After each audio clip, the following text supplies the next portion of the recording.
ছাত্র জনতার গণ অভ্যুত্থানের মুখে গত বছর ৫ আগস্ট দেশ ছেড়ে ভারতে আশ্রয় নেন বাংলাদেশের সাবেক প্রধানমন্ত্রী শেখ হাসিনা। একাধিক মামলায় গ্রেফতারি পরোয়ানা থাকায় শেখ হাসিনার বিরুদ্ধে আইনি পদক্ষেপ শুরু করেছে আন্তর্জাতিক অপরাধ ট্রাইব্যুনাল। এর মাঝে তাকে দেশে ফেরত পাঠাতে ভারত সরকারের কাছে আবেদন জানিয়েছে বাংলাদেশের অন্তর্বর্তী সরকার। এই আবেদন জানানোর পর ভারত সরকার কোনো প্রতিক্রিয়া জানায়নি। উল্টো সম্প্রতি শেখ হাসিনার ভিসার মেয়াদ বাড়িয়েছে নয়াদিল্লি। নাম প্রকাশ না করার শর্তে এ বিষয়ে ভারতের সংশ্লিষ্ট কর্মকর্তারা জানিয়েছেন, শেখ হাসিনার ভিসা বাড়ানোর সিদ্ধান্ত শুধুমাত্র ভারতে তার অবস্থান সহজ করার জন্যই নেওয়া হয়েছে। এছাড়া তাকে কোনো ধরনের রাজনৈতিক আশ্রয় দেওয়া হয়নি বলেও নিশ্চিত করেছেন কর্মকর্তারা, কারণ ভারতে কাউকে রাজনৈতিক আশ্রয় দেওয়ার সুযোগ নেই। তারা আরও জানিয়েছেন, ভারতে শরণার্থী ও আশ্রয় সংক্রান্ত কোনো নির্দিষ্ট আইন নেই। তাই শেখ হাসিনাকে ভারতে শরণার্থী হিসেবে আশ্রয় দেওয়া হয়েছে মর্মে যেসব অনুমান নির্ভর খবর ছড়াচ্ছে তা সঠিক নয়। ভিসা বাড়ানোর প্রক্রিয়ায় ভারতের কেন্দ্রীয় স্বরাষ্ট্র মন্ত্রণালয়ের অনুমোদন প্রয়োজন ছিল। এ প্রক্রিয়া আঞ্চলিক বিদেশি নিবন্ধন অফিস FRRO এর মাধ্যমে সম্পন্ন হয়েছে, যদিও বিষয়টি নিয়ে এখনো বিস্তারিত কোনো তথ্য প্রকাশ করা হয়নি। এদিকে গুম ও জুলাই হত্যাকাণ্ডে জড়িত থাকার অভিযোগে শেখ হাসিনা সহ ৯৭ জনের পাসপোর্ট বাতিল করেছে পাসপোর্ট অধিদপ্তর। মঙ্গলবার এমন তথ্য জানানো হয়। এরপরই জানা গেল হাসিনার ভিসার মেয়াদ বাড়িয়েছে ভারত সরকার। এছাড়া শেখ হাসিনার বিরুদ্ধে ৬ জানুয়ারি সোমবার দ্বিতীয় গ্রেপ্তারি পরোয়ানা জারি করে আন্তর্জাতিক অপরাধ আদালত। শেখ হাসিনা ও তার সহযোগী ১২ জনকে আগামী ১২ ফেব্রুয়ারির মধ্যে হাজির করার নির্দেশ দিয়েছে ট্রাইব্যুনাল। আবার বিডিআর হত্যাকাণ্ডের ঘটনায় গঠিত জাতীয় স্বাধীন তদন্ত কমিশনের প্রধান মেজর জেনারেল অবসরপ্রাপ্ত আ.ল.ম ফজলুর রহমান বলেছেন, ২০০৯ সালে পিলখানায় ৭৪ জনের হত্যাযজ্ঞের তদন্তের অংশ হিসেবে তারা শেখ হাসিনাকে জিজ্ঞাসাবাদ করতে ভারতে যেতে চান। সংবাদ মাধ্যম হিন্দুস্তান টাইমস জানিয়েছে, বাংলাদেশের অন্তর্বর্তী সরকারের এমন উদ্যোগকে শেখ হাসিনার প্রত্যর্পণে নয়াদিল্লির উপর চাপ বৃদ্ধির প্রয়াস হিসেবে দেখা হচ্ছে।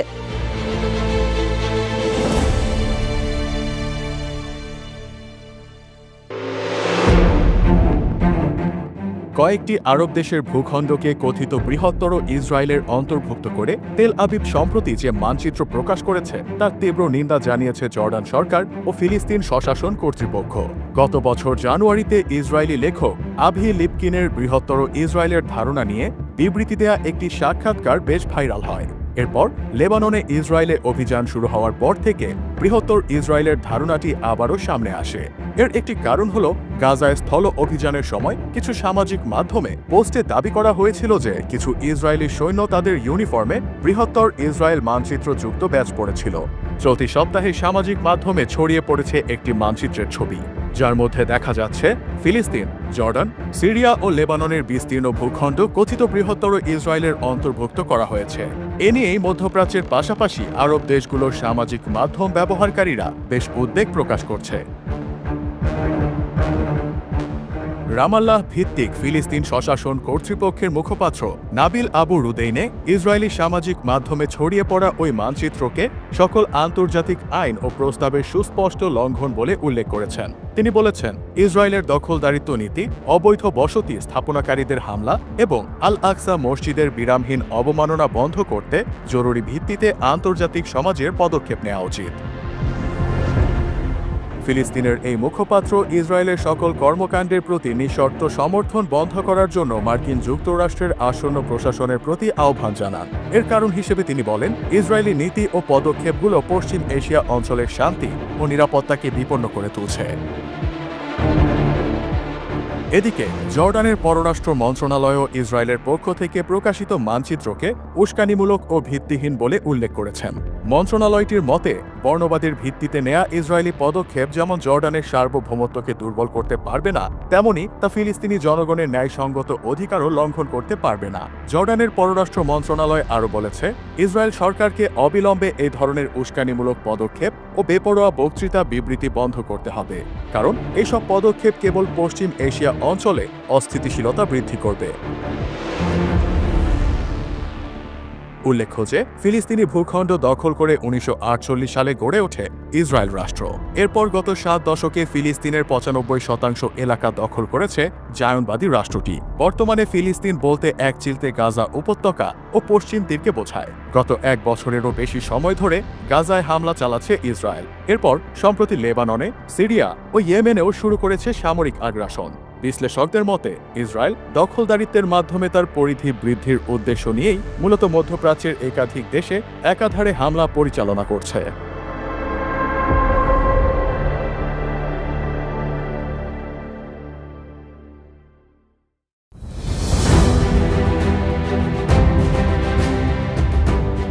একসময় পাকিস্তানের বিদ্যুৎ ও জ্বালানি খাতের প্রধান সমস্যা ছিল উৎপাদন সক্ষমতার ঘাটতি। তবে দেশটি সেই সমস্যার সমাধান করেছে বছর 3 আগেই। এরপর বড় বিপত্তি হয়ে দাঁড়ায় বিদ্যুতের দাম। উৎপাদন সক্ষমতা থাকলেও ইউনিট প্রতি চড়া মূল্য ধার্য করতে হয়েছিল পাকিস্তানকে। তবে নতুন বছরে ইসলামাবাদ নতুন এক সুসংবাদ দিতে চলেছে দেশবাসীকে। জানা গেছে গ্রাহক পর্যায়ে প্রতি ইউনিট বিদ্যুতের দাম 10 রুপি করে কমানোর সিদ্ধান্ত নিয়েছে পাকিস্তান। দেশটির কেন্দ্রীয় সরকার ইতোমধ্যে এ লক্ষ্যে কাজও শুরু করে দিয়েছে। ইসলামাবাদে আসীন কেন্দ্রীয় সরকারের জ্বালানি বিষয়ক মন্ত্রণালয়ের এক সূত্রের বরাত দিয়ে এক প্রতিবেদনে এ তথ্য জানিয়েছে জিও নিউজ। দক্ষিণ এশিয়া অঞ্চলভুক্ত দেশগুলোর মধ্যে পাকিস্তানে বিদ্যুতের দাম সবচেয়ে বেশি। এই মুহূর্তে প্রতি ইউনিট বিদ্যুতের জন্য গ্রাহকদের ব্যয় করতে হচ্ছে 41.48 রুপি। বিদেশি মুদ্রার রিজার্ভ তলানিতে ঠেকে যাওয়ায় গত কয়েক বছর ধরে উচ্চ মূল্যে জ্বালানি আমদানি করতে হয় পাকিস্তানকে। বিদ্যুতের দাম বৃদ্ধির এটি প্রাথমিক কারণ। আরেকটি বড় কারণ হল বেসরকারি বিদ্যুৎ উৎপাদন প্রতিষ্ঠানগুলোর কাছ থেকে উচ্চ মূল্যে বিদ্যুৎ ক্রয়। মোট 21টি বেসরকারি উৎপাদন কেন্দ্রের সঙ্গে বিদ্যুৎ ক্রয়ের চুক্তি ছিল কেন্দ্রীয় সরকারের। গত ডিসেম্বরে চুক্তিগুলো যাচাই করার পর 5টি প্রতিষ্ঠানের সঙ্গে স্বাক্ষরিত চুক্তি বাতিল করেছে ইসলামাবাদ। বাকি 16টির সঙ্গে স্বাক্ষরিত চুক্তিগুলো সংস্কার করা হচ্ছে। সংস্কার শেষ হলে বিদ্যুৎ ক্রয় খাত থেকে প্রতি বছর 55,100 কোটি রুপি সাশ্রয় করা সম্ভব বলে জানিয়েছে জ্বালানি মন্ত্রণালয়ের সূত্র। এছাড়া পাকিস্তানে বর্তমানে 8টি এমন বিদ্যুৎ কেন্দ্র রয়েছে যেগুলোর মূল কাঁচামাল আখের ছোবড়া। এসব কেন্দ্রের উপর আরোপিত শুল্ক যাচাই ও সংস্কার করা হচ্ছে। এই কাজটি শেষ হলে এই 8 বিদ্যুৎ কেন্দ্র থেকে প্রতি বছর 883 কোটি রুপি সাশ্রয় করা সম্ভব। গ্রাহকদের উপর চেপে থাকা বিদ্যুতের বিলের চাপ কমানোর কাজে সাশ্রয়কৃত এই অর্থ ব্যয়ের সিদ্ধান্ত নিয়েছে ইসলামাবাদ। সেই সিদ্ধান্তের ফলাফল হিসেবেই দেশটিতে কমছে বিদ্যুতের দাম। জানা গেছে আপাতত প্রতি ইউনিট বিদ্যুতের দাম 10 রুপি কমানো হলেও আগামী মার্চ মাসে এই ছাড়ের পরিমাণ হবে প্রতি ইউনিটে 12 রুপি। পাকিস্তানের জ্বালানি মন্ত্রণালয়ের এক জ্যেষ্ঠ কর্মকর্তা জিও নিউজকে বলেন, পাকিস্তানে এমন বহুমুখী উৎস থেকে বিদ্যুৎ উৎপাদন হচ্ছে। সম্প্রতি সৌর বিদ্যুৎ কেন্দ্র ও উইন্ডমিল চালিত বিদ্যুৎ কেন্দ্রগুলো থেকে উল্লেখযোগ্য পরিমাণ বিদ্যুৎ যোগ হচ্ছে জাতীয় গ্রিডে। আগে বিদ্যুৎ খাতে যে ব্যয় হতো তার চেয়ে অল্প ব্যয়ে বেশি পরিমাণ বিদ্যুৎ আসছে। এসব কারণেই বিদ্যুতের দাম কমানোর সিদ্ধান্ত নিয়েছে সরকার।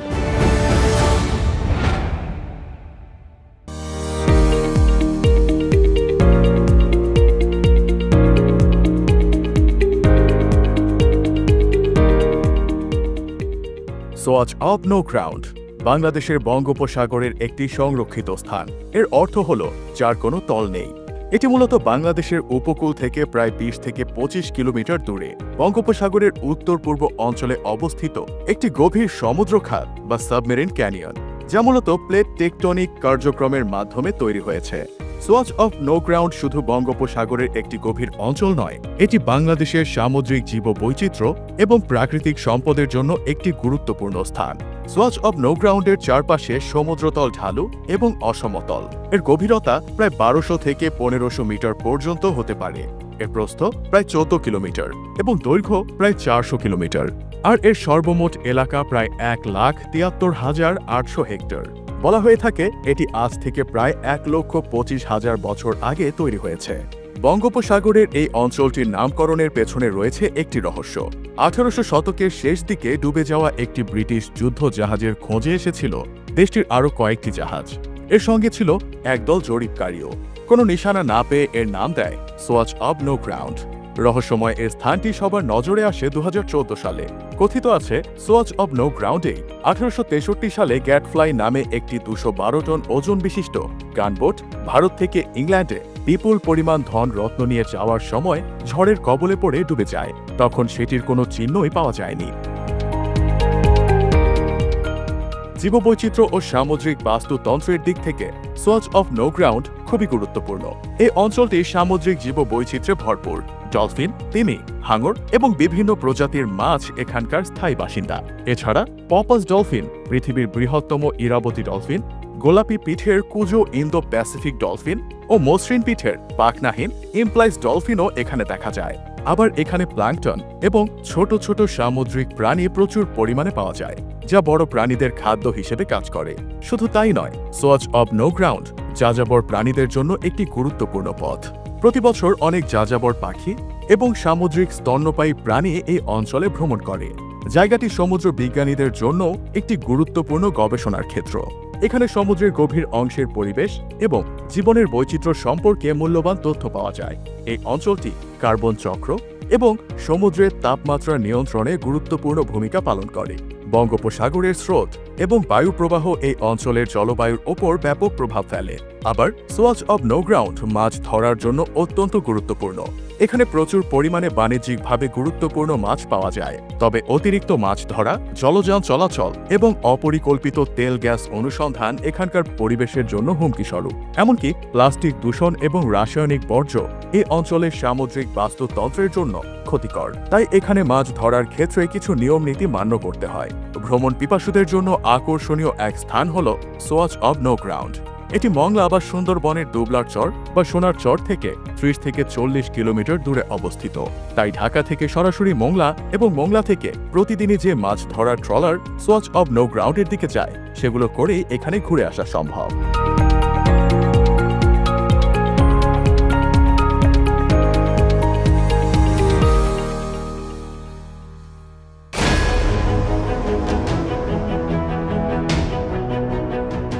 দীর্ঘ 15 মাস ধরে চলমান গাজা যুদ্ধে নিষ্ঠুরতার চরম সীমা পার করছে বর্বর ইসরায়েল। ফিলিস্তিনের মুক্তিকামী সংগঠন হামাসকে নির্মূলের প্রত্যয় নিয়ে যুদ্ধে নামা দখলদার সামরিক বাহিনী এখনও তাদের লক্ষ্যের ধারে কাছেও পৌঁছাতে পারেনি। উল্টো লাগাতার হামলার মাধ্যমে গাজাকে মৃত্যুপুরীতে পরিণত করার পাশাপাশি নিজেদের বাহিনীর মূল্যবান সেনাদের হারাচ্ছে ইসরায়েল। অতি সম্প্রতি গাজা উপত্যকায় হামাসের সঙ্গে সংঘর্ষে ইসরায়েলি এক ক্যাপ্টেন ও মেজর নিহত হওয়ার খবর পাওয়া গেছে। ইসরায়েলি গণমাধ্যমের খবরে বলা হয়েছে, সোমবার গাজায় ফিলিস্তিনি বিক্ষোভকারীদের হামলায় 24 বছর বয়সী ক্যাপ্টেন শাখনাজি ও 28 বছর বয়সী মেজর রেওয়াহ নিহত হন। ইসরায়েলি প্রতিরক্ষা বাহিনী IDF জানিয়েছে, হামাসের সাথে লড়াইয়ে তাদের 4 সেনা আহত হয়েছে। নিহত সেনা কর্মকর্তা ও 2 সেনা নিহাল ব্রিগেড 932 ব্যাটালিয়নের সদস্য। ইসরায়েলি গণমাধ্যম বলছে, আরও 2 সেনা নিহতের পর গাজায় স্থল অভিযান শুরুর পর থেকে এ পর্যন্ত নিহত ইসরায়েলি সেনার সংখ্যা এখন 397 জনে দাঁড়িয়েছে। এদিকে মধ্যপ্রাচ্যের চলমান ইসরায়েলি আগ্রাসনের এই দীর্ঘ সময়ে একাধিক ফ্রন্টে ইসরায়েলের 893 এর অধিক সেনা নিহত হয়েছে। একই সময় 38 সেনা আত্মহত্যা করেছে। এছাড়া যুদ্ধে 5500 সেনা আহত হয়েছে বলে জানিয়েছে ইসরায়েলের সামরিক বাহিনী। কিছুদিন আগে ইসরায়েলি সংবাদ মাধ্যম জেরুজালেম পোস্টের এক প্রতিবেদনের বরাতে এ সকল তথ্য জানা যায়। মূলত 2023 সালের 7 অক্টোবর ফিলিস্তিনের স্বাধীনতাকামী সংগঠন হামাস ইসরায়েলে আকস্মিক হামলা চালালে বড় ধরনের যুদ্ধ শুরু হয়। শেষ পর্যন্ত এই যুদ্ধ ফিলিস্তিনের গাজা ও পশ্চিম তীর ছাড়িয়ে লেবানন, সিরিয়া, ইয়েমেন এবং ইরানেও ছড়িয়ে পড়ে। ইসরায়েলি সামরিক বাহিনী IDF গত সপ্তাহে জানায়, 2023-24 সালের যুদ্ধে তাদের 891 সেনা নিহত হয়েছে এবং প্রায় 558 জন সেনা 2023 সালে আর 2024 সালে 363 সেনা নিহত হয়েছে। তবে ধারণা করা হয় এই সংখ্যা আরও বেশি। IDF আরও জানায়, 2023 সালে নিহত 558 সেনার মধ্যে 512 জন লড়াই এবং অভিযানের সময়, 3 জন স্থানীয় সন্ত্রাসী হামলায়, 10 জনের স্বাস্থ্যজনিত মৃত্যু হয়েছে আর 11 জন আত্মহত্যা করেছে। 2024 সালে নিহত 363 সেনার মধ্যে 295 জন লড়াই এবং অভিযানের সময়, 11 জন স্থানীয় সন্ত্রাসী হামলায়, 13 জনের স্বাস্থ্যজনিত মৃত্যু হয়েছে আর 21 জন আত্মহত্যা করেছে। নতুন বছরেও এই নিহতের ধারা অব্যাহত রয়েছে।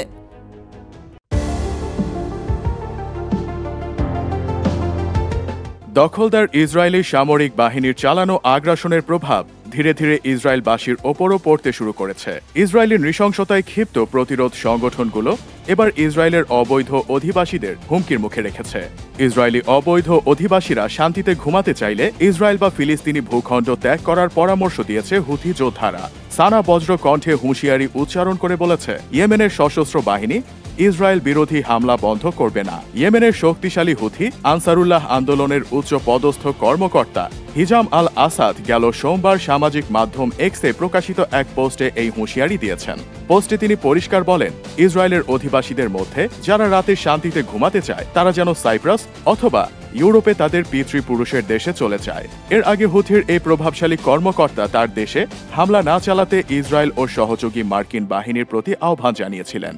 তিনি বলেছিলেন, তার দেশ যতদিন আক্রান্ত হবে ততদিন ইসরায়েল ইয়েমেনের সশস্ত্র বাহিনীর পক্ষ থেকে বিস্ময়কর সামরিক হামলার সম্মুখীন হতে থাকবে। এদিকে আরব বিশ্বের প্রখ্যাত এক বিশ্লেষক জায়নবাদী ইসরায়েল বিরোধী অভিযানকে তেল আবিবের শাসক গোষ্ঠীর অব্যাহত হত্যা এবং অপরাধ যজ্ঞের বিরুদ্ধে পাল্টা প্রতিক্রিয়া হিসেবে উল্লেখ করেছেন।